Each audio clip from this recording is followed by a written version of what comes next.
Hello guys. तो आप सभी लोगों का वेलकम है। आज हम लोग केमिकल बॉन्डिंग और मॉडर्न पीरियोडिक टेबल डिस्कस करने जा रहे हैं। और वैसे तो ये वीडियो बेसिकली मेरे क्लासमेट्स के लिए मेंट है, क्योंकि वो थोड़ा सा पीछे लैग कर रहे थे, तो वो भी मेरे साथ आ सकें, इस वजह से मैंने ये बेसिकली वीडियो बनाया। मगर अगर कोई भी आउटसाइडर भी इस वीडियो को देख रहा है तो वो पूरी तरीके से वेलकम है। और ये जो मैं केमिकल बॉन्डिंग और पीरियोडिक टेबल डिस्कस करूँगा, ये बिल्कुल भी पूरा नहीं है। तो ऐसा ना हो कि मैंने वीडियो के ऊपर अगर ये लिखा हो modern periodic table and chemical bonding, तो कोई समझ ले कि अरे वाह, इतने से टाइम में दोनों चैप्टर्स हुए जा रहे हैं और वो बाद में कहे कि मैं क्लिक बेट हो गया।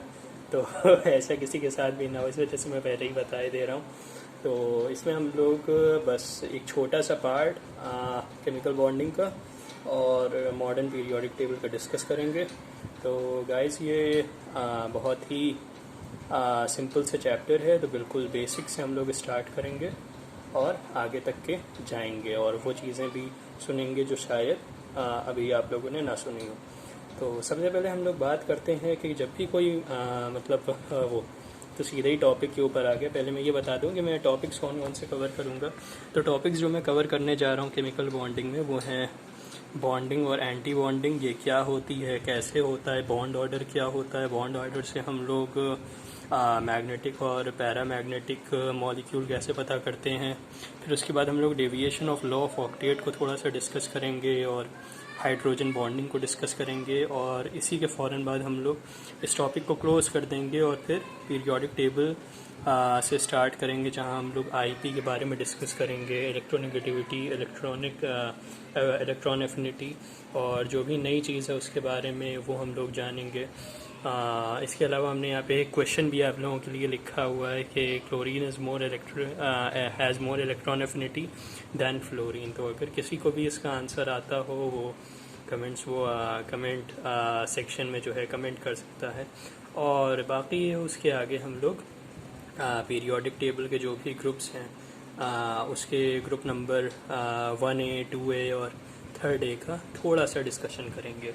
ठीक है, क्योंकि उसके आगे मैं खुद भी नहीं पहुंचा हूँ, तो मैं उसके आगे का खुद डिस्कस भी नहीं कर सकता हूँ। मैं भी सिर्फ आप ही लोगों की तरह बस एक लड़का हूँ जिसे बहुत कम आता है।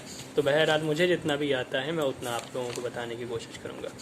तो सबसे पहले हम लोग बात करते हैं जब भी किसी भी मॉलिक्यूल का फॉर्मेशन होता है, जब भी किसी भी मॉलिक्यूल का फॉर्मेशन होता है तो उसमें बॉन्डिंग भी होती है और एंटी बॉन्डिंग भी होती है। जी हाँ, ये मतलब आपको सकता है कि काफ़ी नई चीज़ लग रही हो, मगर बॉन्डिंग के साथ साथ एंटी बॉन्डिंग भी पैरेलल जो है वो एग्जिस्ट करती है। तो मगर ये ज़रूरी नहीं है कि अगर हम कोई भी मॉलिक्यूल बनाएं तो उसमें एंटी बॉन्डिंग एग्जिस्ट करे ही करे। अब हो सकता है कि आप सोच रहे हो कि मैं एंटी बॉन्डिंग वाले टॉपिक को स्किप किए जा रहा हूँ, एंटी बॉन्डिंग की आपको फील नहीं दिला पा रहा हूँ। तो ऐसा कुछ भी नहीं है, मुझे उसके बारे में कुछ पता ही नहीं है, तो मैं आपको बता भी नहीं सकता।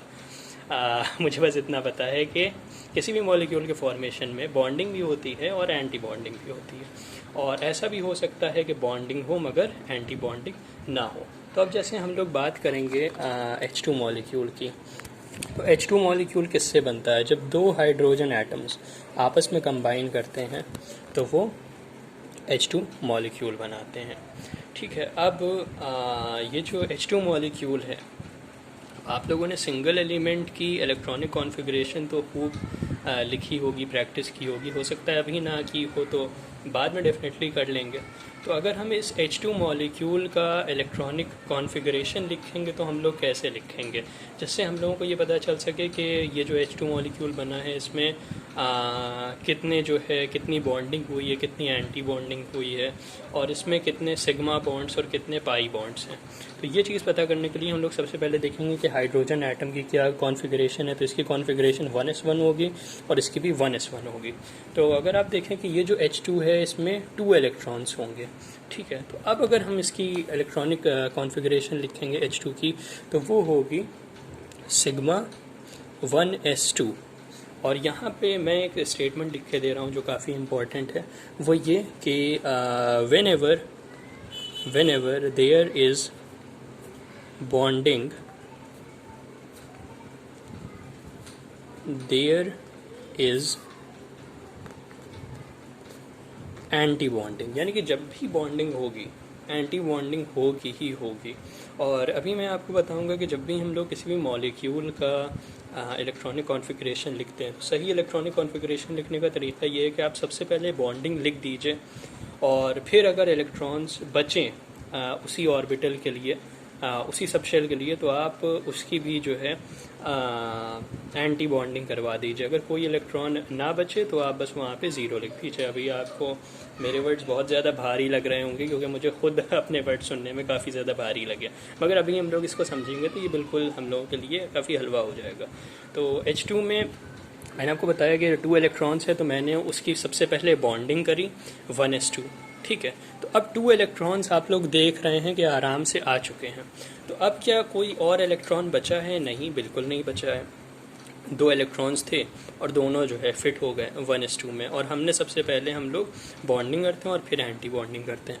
तो अब जब हम लोग एंटी बॉन्डिंग करेंगे, एंटी बॉन्डिंग के लिए हम लोग लगाएंगे सिग्मा बॉन्ड। जैसे यहाँ पे हम लोगों ने सिग्मा बॉन्ड लगाया, बिल्कुल सेम बॉन्ड हम लोग यहाँ पर भी यूज़ करेंगे, मगर चूँकि एंटी बॉन्डिंग होगी तो हम लोग यहाँ पे एक स्टार का यूज़ करेंगे।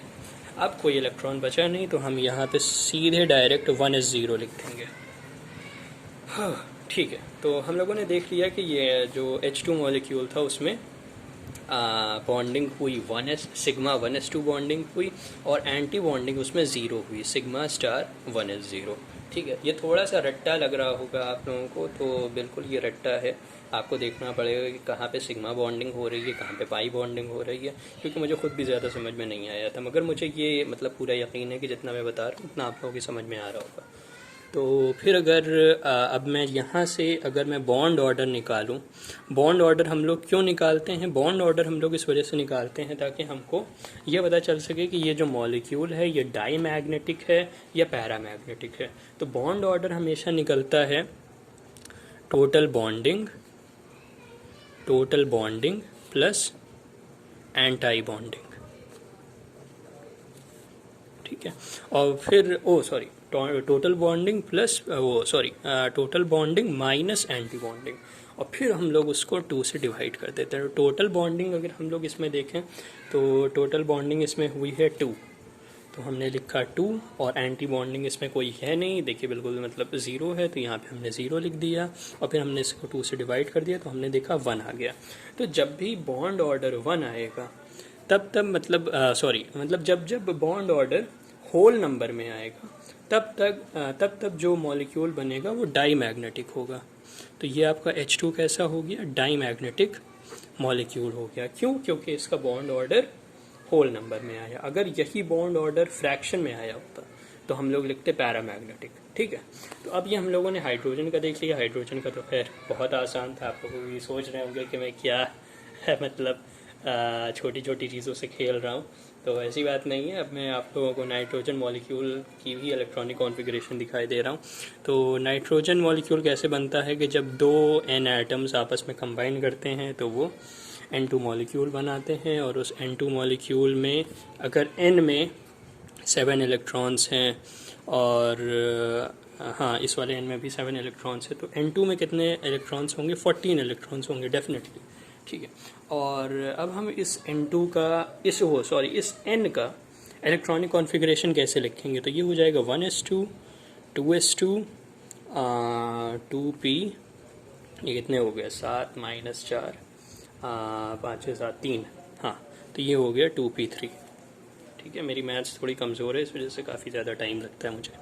हाँ, तो ये इसका हो गया, और बिल्कुल सेम जो है वो इसका भी हो जाएगा 1s2 2s2 2p3, ठीक है।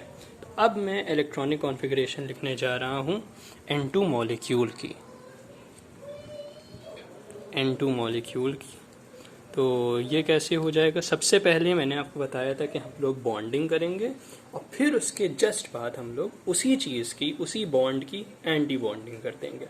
तो हम लोग देख रहे हैं कि यहाँ पर 14 इलेक्ट्रॉन्स हैं, और ये 1s2 है और ये भी 1s2 है। तो सबसे पहले हम लोग बॉन्डिंग करेंगे हम लोग 1s2 की। तो सिग्मा 1s2। ठीक है, ये हमने लिख दिया। अब आप देखेंगे 1s में कितने इलेक्ट्रॉन्स हैं, 4 इलेक्ट्रॉन्स है। यहाँ पे देखिए ये 2 और ये 2, टोटल 4 इलेक्ट्रॉन्स है। तो जब मैंने बॉन्डिंग की, मैं बॉन्डिंग में तो सिर्फ 2 ही इलेक्ट्रॉन्स की बॉन्डिंग कर पाया, और 1s में अभी भी 2 इलेक्ट्रॉन्स बचे हुए हैं। ठीक है, टोटल 4 इलेक्ट्रॉन्स थे 1s में, मैंने 2 की बॉन्डिंग करवा दी, तो बाकी 2 की मुझे क्या करवानी पड़ेगी, एंटी बॉन्डिंग। ठीक है, तो मैंने यहाँ पे सिग्मा लिखा, फिर यहाँ पे मैंने स्टार लगाया, और फिर मैंने इसकी एंटी बॉन्डिंग कर दी 1s2। ठीक है, ऐसे ही इसमें आ जाइए। 2s में यहाँ पे 2 इलेक्ट्रॉन्स हैं। ठीक है, और 2s में यहाँ पर भी 2 इलेक्ट्रॉन्स है। तो यहाँ पर भी मुझे यही करना पड़ेगा कि पहले मैं 2s की बॉन्डिंग कर दूंगा सिग्मा 2s2, और फिर मैं क्योंकि टोटल 4 इलेक्ट्रॉन्स है और मैंने 2 ही की बॉन्डिंग की है, तो बाकी के 2 जो बचे हुए हैं 2s में, मुझे उसकी एंटी बॉन्डिंग करवानी पड़ेगी। तो ये क्या हो जाएगा, ये हो जाएगा आपका सिग्मा स्टार 2s2। ठीक है, और अब देखिए ये जो पी सबशेल होती है, मतलब ये मैं आप लोगों को बता दूं कि ये जो पी सबशेल होती है, इस पी सबशेल को आप स्प्लिट कर सकते हैं। भाई इस पी सबशेल को आप कैसे लिखते हैं, इस तरीके से लिखते हैं, आप 4 ब्लॉक्स बनाते हैं और कहते हैं कि यही हमारी पी सबशेल है। ठीक है, तो ये मैंने पी सबशेल बनाई है, और इसमें ये जो हर एक ऑर्बिटल है इसका मैं नाम देता हूँ। अब जैसे ये जो ऑर्बिटल है इसको मैं कहता हूँ px, इसको मैं कहता हूँ py, इसको मैं कहता हूँ pz। ठीक है, तो मैं p सबशेल को 3 ऑर्बिटल्स में स्प्लिट करता हूँ। अब s में तो सिर्फ मतलब s सबशेल जो होता है उसमें तो एक ही ऑर्बिटल होता है, तो उसे मैं क्या स्प्लिट करूँ, मगर p सबशेल जो होता है उसमें 3 ऑर्बिटल्स होते हैं, तो मैं उसे 3 ब्लॉक्स में स्प्लिट कर देता हूँ, 3 ऑर्बिटल्स में स्प्लिट कर देता हूँ, और हर एक ऑर्बिटल का नाम इस तरीके से लिख देता हूँ 2px 2py 2pz। ठीक है, तो अब मैं इधर आ गया, मैंने जो है एंटी बॉन्डिंग कर दी सिग्मा स्टार 2s2। अब मुझे बॉन्डिंग करनी होगी, अब जब मुझे बॉन्डिंग करनी होगी तो मैं सीधे अब x की बॉन्डिंग करूँगा, 2px की बॉन्डिंग करूँगा। तो ये जो है अब इसमें जो है 2p, यहाँ पर देखिए 3 इलेक्ट्रॉन्स हैं, यहाँ पर 2p 3 इलेक्ट्रॉन्स हैं। तो टोटल 2p में 6 इलेक्ट्रॉन्स हो गए। अब मैं इन 6 इलेक्ट्रॉन्स की सबसे पहले बॉन्डिंग करवाऊंगा, और फिर अगर कोई भी इलेक्ट्रॉन बचेगा तो मैं उसकी एंटी बॉन्डिंग करवा दूंगा, जैसे मैंने अभी तक के करवाई, पहले बॉन्डिंग और फिर जो कुछ भी बचेगा उसकी एंटी बॉन्डिंग। तो सबसे पहले हम लोग बॉन्डिंग करवाएंगे सिग्मा 2px